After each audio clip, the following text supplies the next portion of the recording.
On va débriefer ce match tous ensemble. Déjà, j'ai une question simple pour rentrer dans le vif du sujet. Est-ce que vous êtes satisfait et content de ce que vous avez vu ce soir, les gars? Moi, je suis un peu frustré quand même. Frustré? Je suis un peu frustré parce que tu gagnes, mais tu as cette impression permanente qu'ils forcent jamais. Et la dernière fois qu'ils n'ont pas forcé, c'était à l'Euro et on a vu comment ça s'est terminé. Donc moi, ça me frustre en fait. Tu peux appuyer à un moment donné. Tu marques le premier but, tu recules, tu te prends un but. Bon, après, tu accélères une nouvelle fois, tu es au-dessus, il n'y a aucune surprise. Mais moi, ça me frustre cette sensation là pendant 30 minutes où il ne se passe rien, où tu joues l'espèce de transition mal. Ça me frustre vachement. Après, c'est souvent le cas en équipe de France. C'est rarement 90 minutes à haute intensité. Moi, je pense qu'il faut se contenter de ce qu'on a eu ce soir, une victoire, la qualification face à un adversaire qui nous avait mis la misère, on peut le dire, lors des 2 derniers matchs en Ligue des Nations. On a cru que ça allait se répéter. D'ailleurs, quand ils ont égalisé un partout, ça a quand même pas mal flotté. Loris en sort une à ce moment-là. Mais sur l'ensemble du match, pour moi, je trouve que la France a été largement meilleure, a dominé les débats, a eu plus d'occasions. Après, on n'allait pas leur mettre 5-0, mais je trouve que après, ça reste rassurant, parce que tu ouvres le score d'abord, ensuite tu as cette capacité de réaction, donc tu vas aller chercher le score quand même, tu gagnes ta deuxième victoire dans Coupe du Monde, justement, dans cette Coupe du Monde. Pour le moment, le bilan est bon. Tu as des joueurs aussi, justement, comme Mbappé qui s'illustre, comme Rabiot aussi qui fait un... Bon, ça, on va en parler plus tard. Mais non, franchement, si c'est rassurant, oui. Alors, si c'est pas le meilleur match non plus, mais c'est rassurant en tout cas. Surtout quand tu compares avec ce qu'on a fait en Ligue des Nations, il y a un monde d'écart entre la prestation collective maintenant en Coupe du Monde et ce qu'on a fourni en septembre et même en juin dernier. Tu parles de la Coupe du Monde, jamais de la vie, tu dis que tu fais 6 points en entrée en lice en Coupe du Monde. Les prestations, en plus là, tu joues en Danemark, qui est pas aussi fort qu'on l'a vu en Ligue des Nations, mais c'est un Danemark quand même assez solide. Franchement, la prestation collective, elle est hyper rassurante et je pense que c'est sur ça que Deschamps peut être satisfait parce qu'on avait des doutes sur certaines individualités, mais on voit que le collectif, quand même, il répond présent. Comme l'a dit Anas, tu te fais égaliser, tu reviens. Ça veut dire que tu as du mental, tu ouvres le score. Même en difficulté face à des blocs un peu plus bas, on l'a vu contre l'Australie, tu es capable de revenir. Il y a eu quand même pas mal de coups du sort. Mais c'est ça qui est intéressant, c'est que les conditions des 2 premiers matchs sont totalement différentes. Il a fallu revenir au score au premier match. Là, on a mené, on s'est fait égaliser, on a quand même su reprendre le dessus. Donc je trouve que psychologiquement, mentalement, c'est rassurant. Même sur 2 scénarios différents, tu arrives quand même à avoir la victoire. On a de quoi être rassuré. Surtout, faut pas oublier un truc constant aussi, c'est là, on est qualifié. La qualification, elle est assurée et c'est quand même un luxe de pouvoir être qualifié au bout de ces 2 premières journées. Ça te rassure pas par rapport à ça? Si, non, mais je dis pas que je suis pas rassuré, je dis que je suis frustré. Parce qu'il y en a qui sont ton avis. Là, je vois, il y a Alassane sur le chat, par exemple, qui nous dit le contenu n'est pas si satisfaisant, mais la victoire est là. Mais après, t'en as plein aussi qui sont contents, qui est satisfait du match de l'équipe de France. Je suis pas un apôtre du contenu, moi, c'est pas un truc qui m'intéresse. T'as 7 matchs, tu gagnes 7 matchs, t'es champion du monde, terminé. Comme en 2018, j'ai envie de te dire. Non, mais je suis ravi, tu gagnes tous tes matchs 1-0, il y a aucun problème. Moi, je dis que ça me frustre parce que t'as les moyens de faire plus. C'est ça. Ça veut pas forcément au niveau du contenu, mais t'es pas obligé de t'arrêter de jouer non plus. Moi, c'est ça qui me dérange. Oui, il y a eu le gros creux en début de deuxième. C'est plutôt les 10 minutes juste après le but de l'équipe de France où tu as l'impression qu'il manquait peut-être un peu d'intensité. Ça dure longtemps en fait. La première mi-temps est très bonne. Tu marques ton but et après effectivement, alors je sais pas si tu recules ou si tu dis que c'est trop facile. Enfin c'est ce qu'on disait en regardant le match. T'as des mecs qui commencent à flex, à faire des personnes au milieu de terrain qui servent à rien. Dis les termes. Non mais c'est bon. J'en parlerai plus tard. On sait de qui je parle. Je veux dire à un moment donné. Non on sait pas. Ça arrivera plus tard.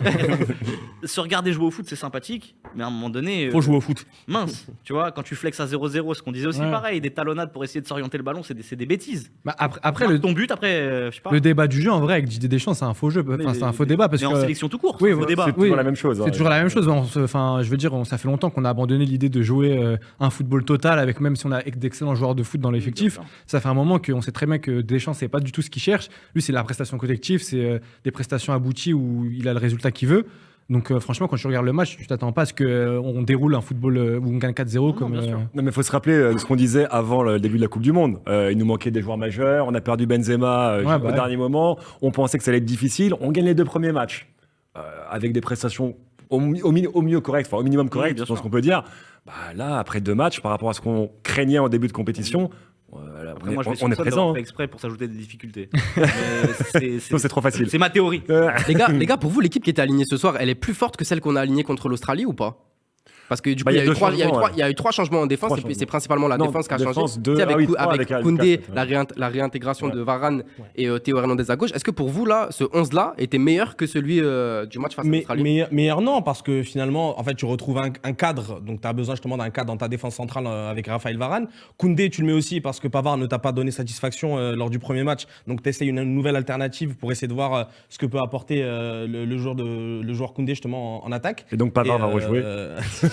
Et Théo Hernandez, c'est pas une question de changement ou quoi, c'est juste que malheureusement Didier Deschamps n'a pas le choix. C'est le seul latéral gauche de formation qu'il a. Il n'avait pas fait jouer Eduardo Camavinga à ce poste-là. On ne sait pas, il a testé à l'entraînement. Mais pour un match et surtout contre le Danemark, une équipe qui t'a beaucoup mis en difficulté justement pendant les derniers matchs, c'était important de mettre un joueur qui était à son poste et qui est très performant à ce poste-là. Les gars, juste, je remercie vite fait le chat parce qu'ils sont nombreux. Ils ont l'air contents. Super plateau. En tout cas, il est magnifique et bonne ambiance. Top, les gars. Donc, ils ont l'air contents. Je vois que ça parle un peu des joueurs aussi individuellement. Les gars, on aura le temps de les noter juste après. Vous allez les noter avec vous. Donc, vous inquiétez pas. On va en reparler longuement. Juste après, tu voulais dire un truc, Hanif? Tu voulais rebondir sur ce qu'il disait, Anas? Ouais, je disais par rapport à Théo Hernandez, pour le coup, je trouve que il était même plus pertinent que Lucas Hernandez. Tout le monde disait, il sait pas défendre, c'est plus un contre-attaquant qu'un défenseur latéral. Là, bon, il a pas non plus été, il a pas croulé sous les attaques adverses. Ouais, mais il s'est fait déborder 2-3 fois quand même. Hein. Ouais, mais après. Lucas Hernandez aussi, finalement. Ouais, c'est ça. Mais je trouve que, sachant que en plus, à droite, t'as pas un vrai latéral, que ce soit Pavard ou Koundé, je trouve que ça contrebalance bien Hernandez dans sa manière d'attaquer, etc. Ça offre plus de possibilités et je trouve que l'équipe de France, c'est un plus pour toi, tu laisserais ces deux latéraux-là, du coup? Avec Koundé et Hernandez. On va en parler plus tard. Koundé, les gars, on va en parler maintenant. Moi, je trouve qu'il y a 2 trucs à retenir ce soir. C'est plus la charnière centrale. Déjà, Varane, il nous a rassurés. Ouais. On ne sait pas dans quel état il était. Il a fait des interventions décisives et il a été bon aussi de la tête. Et surtout, Upamecano qui a fait un match super, qui a confirmé, lui qui a eu autant de mal en équipe de France jusqu'à présent, qui nous a tous un peu paniqué parce qu'il avait le niveau de l'équipe de France. Là, ce soir, il a été incroyable, j'ai trouvé. Il a le double pivot aussi qui est satisfaisant quand même. Oui. Et Tchouaméni Rabiot qui confirme, ça c'est sûr. Et pour revenir sur Upamecano, justement, ça a été dit sur TF1 tout à l'heure, c'est le joueur qui a réussi le plus de passes dans les 30 derniers mètres adverses. Donc ça prouve aussi justement l'importance qu'il a dans les premières relances pour aller mettre le danger. On le sent en confiance, avec le ballon. Ce qu'on n'avait pas vu avec lui en équipe de France précédemment, c'est ça qui est intéressant, c'est arrive à la grosse compète et là il est au top. C'est l'une de ses principales qualités et d'ailleurs c'est bien complémentaire aussi avec Varane parce qu'on a 2 relanceurs là en défense centrale qui sont quand même costauds. Hein. Mais c'est ça qui est fou en fait, on avait peur de plein de choses. On n'a plus Pogba, on n'a pas Kanté, Kimpembe blessé, etc. Et au final, Upamecano, Varane, ça a fait le boulot ce soir. Tchouaméni Rabiot. Moi je me serais inquiété si Kimpembe était apte. Ouais, c'était l'inverse pour toi. Je suis très inquiet. Il y a Sebou 95-170 qui nous dit c'était pas Upamecano, c'était Upa Super Mécano. Ouais, pas mal. C'est vrai qu'il a fait un match serein. Ce qui est fort avec lui, c'est que pour le coup, quand il a débuté en équipe de France et qu'il avait ce statut un peu de nouveau, il n'était pas du tout serein. Mais dès qu'il a dû adopter ce statut de patron en défense, il a fait très rapidement. Au Bayern Munich, c'est un peu globalement la même chose. Dès qu'il a plus de responsabilités, j'ai le sentiment que il a passé un cap et il arrive à se transcender. Au premier match, c'était clairement le leader de la défense, plus que Konaté, et il a assumé ses responsabilités parfaitement. Et là, encore une fois, il a fait un match excellent. C'était rassurant, en tout cas, sur ces 2 premiers matchs. La physionomie du match, elle n'aurait pas pu être totalement différente aussi par rapport à l'action. Là, la 20e minute de jeu, je suis obligé de rebondir quand Mbappé, il part tout seul au but et que normalement, il peut avoir potentiel carton rouge pour le Danois. Vous en pensez quoi de cette action? Parce qu'en vrai, là, à ce moment-là du match, s'il y a carton rouge et on joue à 11 contre 10 pendant les 70 minutes qui restent, ça peut ne plus du tout être le même match. Hein. Mais il n'y a jamais rouge. Il n'y a jamais rouge. Parce que la règle, c'est annulation d'une action de but. Annulation d'une action de but. Mais parce que tu es en dernier défenseur. Mais là, il y a 2 défenseurs qui viennent là. Mais il y a 2 défenseurs qui viennent à côté. Mais déjà, la règle, elle est même plus claire. Donc, oui, c'est ça. La règle, c'est annulation d'une action de but. Va aller prendre des vitesses. Comment ça, tu sais très bien? Peut-être que justement, il y a un défenseur. Je suis d'accord, la règle, c'est pas. On sait que l'attaquant est rapide. On sait qu'il est plus rapide. Nous, on sait en tant que Français que s'il prend le ballon, c'est terminé. C'est le dernier défenseur. Les gars, c'est pas le dernier défenseur. Pour la grossièreté de la faute, en fait, tu dois mettre rouge. Un plaquage. Puis même, c'est le dernier défenseur. Non, mais c'est pas vraiment le mec va au but. Très probablement parce qu'il fait un pouce ballon, il va plus vite que les autres. 2, c'est un plaquage. T'es sur de l'anti-jeu en fait. T'es pas sur une faute où le mec. C'était du rugby?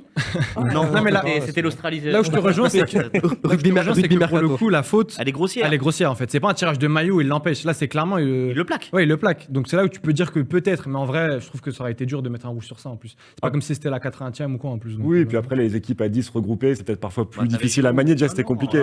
C'est pas mal regardé sur Morata il y a 2 ans. Elle est belle, très belle.